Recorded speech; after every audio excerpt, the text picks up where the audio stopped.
Yo, what's up, Ketchup? Hi, JJ, and thank God for another day. And today's vlog, pag-uusapan natin yung bago. Oy, hindi po ito yung 224 ah. Yes, syempre usapang bago tayo mga ka-trip dahil may paandar ah. May bago si Mickey Mouse dito po sa Hong Kong Disneyland.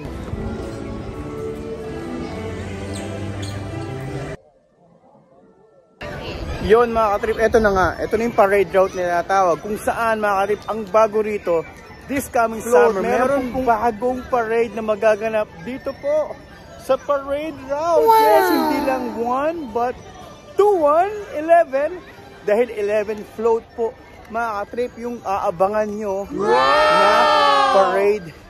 Ang tawag po nila dyan mga ka-trip is Fantastic. Wow, ito mga ka-trip, nasa screen nyo yung pahapyaw ni Mickey Mouse na bago pong parade na magaganap dito sa Hong Kong Disneyland. At ito pa mga ka-trip, ito ang bago na naman.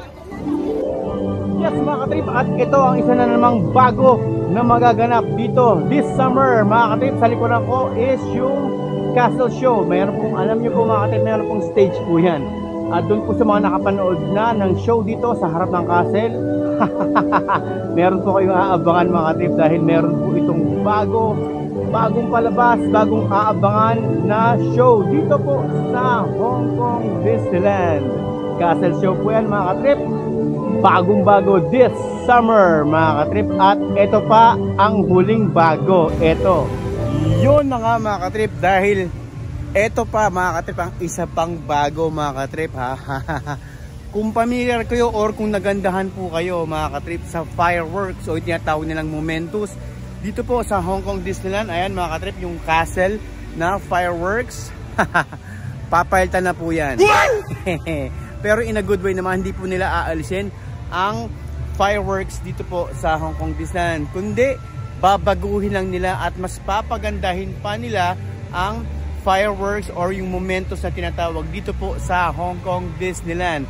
Siguro lalagyan nila ng mga konting drone at mas pagagandahin pa nila yung fireworks dito sa Hong Kong Disneyland.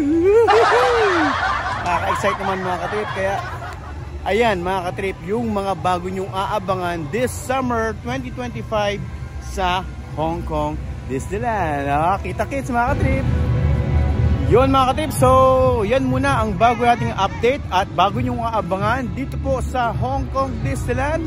At God willing, kita-kita po tayo sa June 2025 summer dahil maraming bagong magaganap dito sa Hong Kong Disneyland. Alright mga ka-trip, hanggang dyan muna. Peace and share the love. God bless. Kita-kits po.